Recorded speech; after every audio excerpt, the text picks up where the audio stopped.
अगर हमारी सब पार्टीज चाहती हैं कि पाकिस्तान में सही सिस्टम आए, सब पार्टीज मिलकर पाकिस्तान के मसाइल हल करें, तो मैं एक तजवीज़ देता हूं, पीएम साहब कदम बढ़ाएं।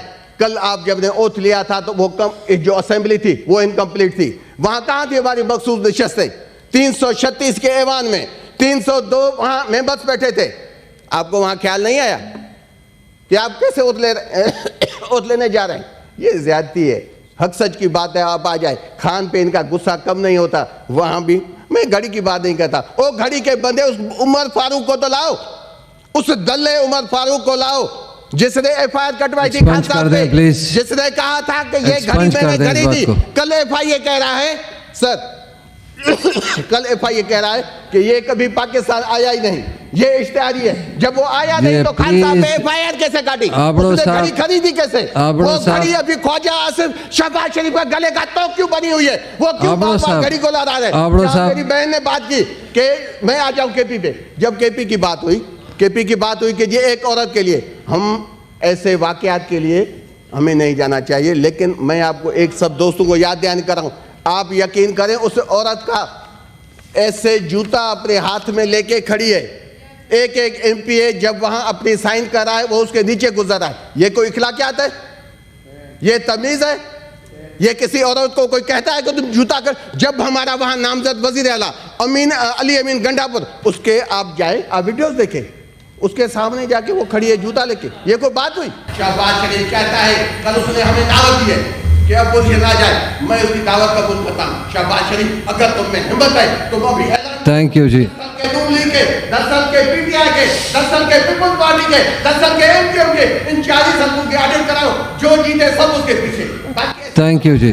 आगे 5 साल पाकिस्तान में लूटना, क्योंकि इन्होंने कहा था आप साहब सब एक खत्म करता। इन्होंने कहा था कि नवाज शरीफ आएगा पाकिस्तान को आसमान तक। अभी नवाज शरीफ के साथ क्या चल गया? उसको पीएम नहीं बनाया। अच्छा पता है क्यों नहीं बनाया? ओ भाई वो ऐसे झूठी सीट पे उसको बिठाया हाउस। मैं तो ये चाहता हूं कि हम सबको सीरियस स्टेप लेना चाहिए। ये माजी में हम तो आए हैं, 3 साल हुए हैं सेनेट में, काफ़ी यहाँ दोस्त बैठे हैं जो सीनियर भी हैं, तो हम यही बस यहाँ डिस्कस होती है, घर चले जाते हैं, फिर ये मौजूद ख़त्म हो जाता है। मैं तो ये चाहता हूँ कि सेनेट से एक डेलीगेशन आप बनाएं। वैसे भी डेलीगेशन जाते हैं मुख्तलिफ ममालिक, 1 दिन के लिए 2 दिन के लिए घूमने के लिए डेलीगेशन चले जाते हैं।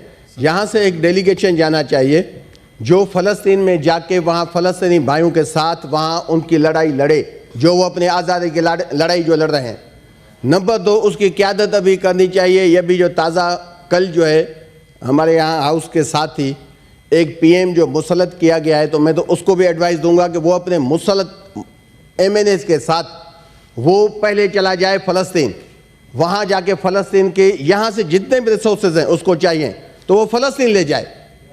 क्योंकि ये मतलब यहाँ आम ये 4 जहाज़, जैसे कामिल अली आगा साहब ने कहा कि जहाज़ भेज के बस बड़ी बात हो गई, अमली काम यहाँ हम कोई भी नहीं करते। यहाँ बस बातें, अभी पलोशा बीबी आई थी, उन्होंने भी कहा कि ये मतलब जो टॉपिक है इसी पे बात करनी चाहिए। हालांकि ये जब भी कोई डिस्कस होता है काफ़ी दोस्त हमारे इधर के उधर चले जाते हैं। हालांकि आज जो पाकिस्तान ये एजेंडा ये जो इशू किया गया था जुमे वाले दिन, ये तो पाकिस्तान के युद्ध पे ऐसा हमला है जैसे जिस पे अभी हम फ़लस्तीन की आबादी के लिए बात करें। ये जो रेजोल्यूशन लाई गई थी, मुझे तो तअज्जुब ये है कि ये रेजोल्यूशन इसमें इंक्लूड कैसे हुई एजेंडा में। ये जो पाकिस्तान के युद्ध की तजलील करके सर, जो मेंबर जो हाउस में जो बिजनेस देता है वो हम लगा देते हैं, जिसकी अब नहीं, अब जो मेंबर जो रेजोल्यूशन या मोशन या बिल ये खुद कहता है, यह हमारी जिम्मेदारी है कि हम मेंबर्स की वो हम लेते हैं। सर नहीं लगाना चाहिए, हमें ख्याल करना चाहिए, क्योंकि उस पार्टी एक पीपुल्स पार्टी ने खुद उसकी तरदीद की है, मजम्मत की है कि हमने उसको पार्टी से निकाल दिया है। तो पाकिस्तान की जो 12.5 करोड़ की आपकी युद्ध है, ये उसकी तजलील है। उसको विड्रा करने से वो खत्म नहीं हो जाता। उसने कैसे तजलील की कि ये टिकटॉक, यूट्यूब, ये फेसबुक सारे बंद किए जाएं। यही युद्ध थी जिसने पाकिस्तान में जाग के आज पाकिस्तान की हिफाजत की है। यही इन जैसे लोग थे जिन्होंने तबाही फैलाई। मैं तो इस रेजोल्यूशन को कंटिन्यूएशन कहूंगा, जो इस ऐवान से इलेक्शन को मुलतवी करने के लिए रेजोल्यूशन पास की गई थी, ये बंदे उसमें भी शामिल थे। ये बंदा वही है। मैं तो कहता हूं कि बेशक उसने आज विड्रा किया है, आज इस हाउस से इसकी मजम्मत करनी चाहिए, रेजोल्यूशन मजम्मत की पास होनी चाहिए। और ये पूरी पाकिस्तान के युद्ध को मैं ये अपील करता हूं कि इसको मलामत का सिंबल बना दे। इस बंदे ने जो पाकिस्तान के युद्ध के लिए ये लिखा है कि युद्ध हमेशा गलत काम करती है, आज पाकिस्तान की युद्ध ने जाग के अपने हुकूक की जैसे हिफाजत की है। कल आपने देखा क्या हुआ, ये कहता है कि जी हमें युद्ध को बंद करना, युद्ध को उनके आवाज को खत्म करना चाहिए। चेयरमैन साहब, आपने कल देखा कि जो प्राइम मिनिस्टर जिसने कल ओथ लिया, उसने अपने स्पीच में कहा कि अगर हमें 2030 तक टाइम मिला तो मैं मुल्क को G20 में ले जाऊंगा। ये ऐसे G20 में ले जाएगा? मुझे तो ताज्जुब है कि अगर वो कहता, मैं तो यकीन करें कल सो नहीं सका, 2029 कहता तो फिर भी बात बनती। मेरी तो अभी से जो है कांपे टांग रही है कि इसका मकसद है कि उसको अगला टेन्योर में चाहिए। 29 में 5 साल होंगे, उसको 30 में G20 के लिए जाने में उसको 5 साल और चाहिए। उसको तो ऐलान करना चाहिए था, अच्छा ये G20 में मुल्क को ले जाएगा। जो कल जब उमर अयूब साहब ने स्पीच स्टार्ट की, जो कैंडिडेट था पीटीआई का पीएम का, तो वहां पीटीवी पार्लियामेंट उसकी आवाज बंद कर दी। आज जितने लोगों ने स्पीचेस किए उनकी आवाज बंद कर दी।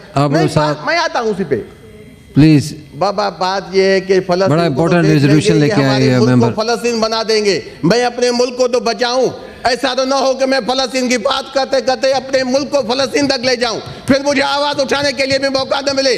मेरे लिए ये मुमकिन नहीं है कि मैं अपने जो यहाँ बड़े मजालिम हो रहे हैं मैं उनकी आवाज न उठाऊं। वो कहता है कि जी मुझे आगे ले जाना है। भाई कैसे ले जाओगे? आप एक स्पीच नहीं सुन सकते, 1.5 घंटे का भाषण। मुझे यकीन करें, मुझे एक मरतबा तो ऐसे हुआ, मैं देख रहा था टीवी पे, बड़े मियाँ साहब इतनी गुस्से से उसको देख रहे थे, मुझे एक पल ऐसा भी लगा शायद इसको कोई थप्पड़ न मार दे कि बैठ जाओ, ज्यादा बात न करो, क्योंकि वो इतना झूठ बोल रहा था, पूरा पाकिस्तान का आवाम देख रहा था।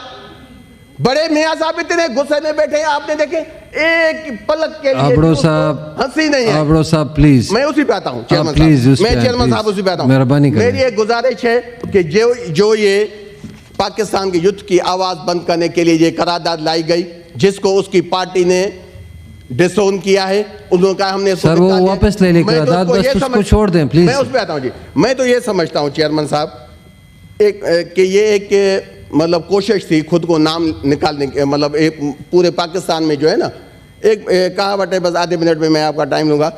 एक मतलब कोई बड़ा आदमी था, उसने अपने बेटे को कहा कि बेटा मैंने तो बड़े काम किए हैं। वो जब आखिरी टाइम में था, बेटे को कहा नसीहत करने के लिए ना, बेटा मेरे मरने के बाद कोशिश करना कि 2-4 कत्ल कर देना, मेरे बाद कोशिश करना लोगों से लड़ाई झगड़ा करना, कुछ मतलब नाम निकालना है तुमने। अभी यहाँ हमारी लेडीज बेटे में ज्यादा नहीं कर सकता, आखिर में उसके बाप ने कहा कि कुछ ना कर सको, कोई घंटा काम करके भी नाम निकलवाना। तो उस बंदे ने ये रेजोल्यूशन लेके अपना नाम निकालना चाहा, ताकि पाकिस्तान की पूरी 12.5 करोड़ की पब्लिक और 24 करोड़ अवाम उसको मलामत का निशान बनाए। पाकिस्तान के युद्ध से तवक्को रखता हूं, पाकिस्तान के युद्ध इसको जलीलो ख्वार कर देगी जिस तरीके से उसने ये किया है। बाकी फलस्तीन के हवाले से मैं तो ये चाहता हूँ, हमारे जितने सेनेटर्स बैठे हैं, 1 मंथ की सैलरी हम उनके यहाँ ये यहाँ डोनेशन दें। मैं ऐलान करता हूँ, सबसे पहले मेरे 1 मंथ की सैलरी आप डिडक्ट करें, वो फलस्तीन के लिए यहाँ एक आपके सरप्राइज में एक डोनेशन फंड बनाया जाए, उसमें हम सब अपना पार्ट प्ले करें। फिर आगे भी हम कोशिश करें कि ज़्यादा से ज़्यादा हम उनके लिए मदद कर सकें।